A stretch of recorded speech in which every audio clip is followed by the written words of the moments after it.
Hi, I'm Steve Millar with COSE, and I'm here with Cheryl Perez from BIG HR. Hi, Cheryl. How are you today? Good. How are you, Steve? Good. Now a number of our members who are participating in our MIWA, our Multiple Employee Welfare Arrangement, are receiving communications from us right now about compliance. And it's a bummer to hear about this stuff in the Department of Labor, et cetera. But I wanted to talk a little bit about what we're trying to accomplish here. You know, when COSE created the MIWA, it's a great alternative for our members in the health insurance space. It's a great option. But it comes with some responsibilities that actually they might have already had that we weren't aware of. But with this product, it's a little bit more important that they pay attention to them. So we talk about the summary plan description. Do you want to describe what that is for our members and sort of what they need to be thinking about related to that? Absolutely. Benefits compliance is one of those areas that a lot of small businesses don't think of themselves being obligated to kind of make sure that they're in. Right. But it is critical. It's almost like when you switch from a 1099 employee to a W-2, all these things kind of come along with that. It's the same thing with benefits. The main proponent behind benefits compliance really is governed by ERISA, which is a national platform, and it's overseen by the Department of Labor. And it really does dictate all of the responsibilities that an employer must provide to their employees if they're offering some type of health and welfare whether it's plan. health insurance benefits, pension benefits, this ERISA sort of guides all of this. It guides all of it. And it doesn't matter what size you are. A lot of small employers think, oh, well, I've only got 2 folks or 3 folks, so it doesn't really apply to me. It applies to any employer that's offering any type of benefit package or plan, whether it's dental, vision, medical, everything. As long as you have one employee. As long as you have one. Okay. It's kind of the document. ERISA governs things like COBRA and HIPAA, but also the summary plan description, which is really designed to provide the employees with the communication and the information that they need to know what's going on within their health. So the summary plan description is a document that as an employer, I give to my employees, and it sort of outlines, okay, here's all your benefit stuff? Yep, everything. Also, all the laws related to it. It provides you with some of the notices because, as everybody knows, the Affordable Care Act kind of added a whole nother slew of paperwork, that responsibilities that employers have. But it really does provide the employees with the specifics surrounding what their benefit package looks like and really what their rights and responsibilities are under having those benefits. Now, this doesn't have to be a scary document, right? I mean, because I think, you know, one of the things that we want to make sure that our members who are part of the MIWA for sure, and any of our members who are providing health insurance have, is the help they need to make this happen.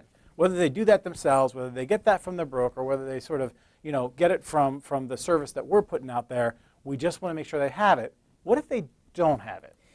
Well, if they don't have it, they run the risk of being in non-compliance. They'll absolutely have the situation can occur where they can go through an audit situation, and the Department of Labor isn't necessarily going to just show up at your door, although those types of situations are on the increase.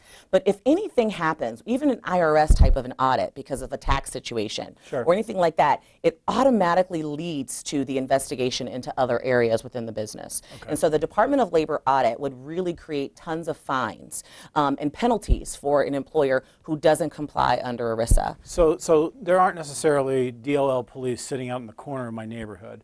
But if something happens in my business, and most likely, from what I understand, it gets initiated when an employee has an issue. Yeah. An employee sues you because, you know, your benefits weren't as you said they were, or they believe that they're an employee versus a contractor.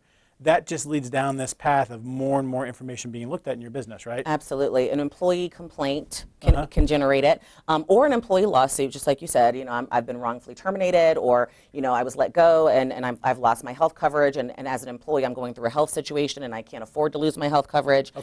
But the actual auditing of the Department of Labor, just the random audits, are on the increase just because of the Affordable Care Act and all of the responsibilities that are under it with regards to benefit notices and what you have to give. So it could be another audit that triggers it. It could be a complaint, or it could just be some random checking, just like there's random audits from the IRS, right? Absolutely. So how does an employer then take care of this? I mean, how do I get my SPD done? What are my options here? Well, you know, you can do it yourself because there are some templates available through the COSE MIWA website. You can also talk to your broker about it and kind of work with them in order to be able to get the documents delivered. Or you could take advantage of the service that COSE is providing at this point, which will provide comprehensive ERISA compliance situations and documents. So you're going to get your WRAP document, which will encompass all of your benefits, even your COSE MIWA information, but also if you're offering dental or vision or any kind of disability coverage coverages. It will encompass everything. You'll also get the legal way to distribute to your employees. So those are going to automatically be sent out to your employees, first-class mails with certificate of mailing, so proof of mailing. And then also any new hires that come on board, as soon as they become eligible for your plan, you have to provide them with the same information. So basically, again, just to reiterate, our goal here is, because of these audits, et cetera, we want to make sure that every one of our members has the ability to create their summary plan description and have that in their files and get that to their employees.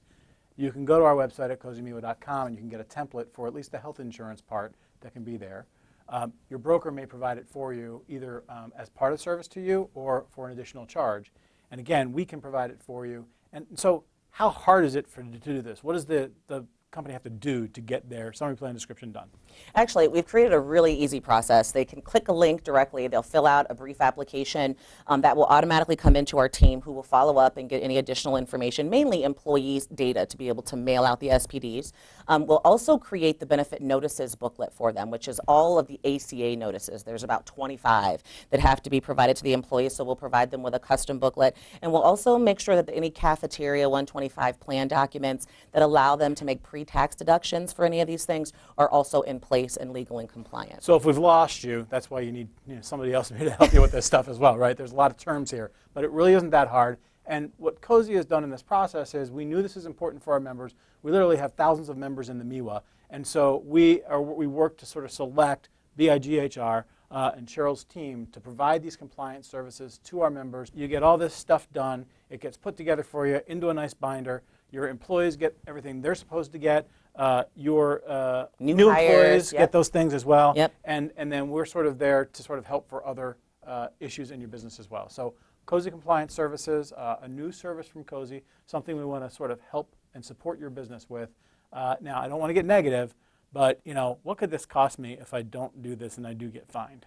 The fines actually just went up, in July, yeah, right. But there are daily fines that range from $120 to $175 a day that the employees don't have these SPDs in their possession. So 120 a day, or is that per employee per day? Per employee per day. Okay, so if I've got 10 employees, that's $1,200 a day if I get in a situation where I do get audited and I don't have these things done. Absolutely. So, so if you need the help, again, go to our website. We have templates there. Talk to your broker about it, or give us a call at COSE Compliance Services. The letter that you received will outline that, or look at our website at COSEMIWA.com for more information about it. Absolutely. Thanks, Cheryl. Thanks for everything you're doing for small businesses and for getting this done. Thank you.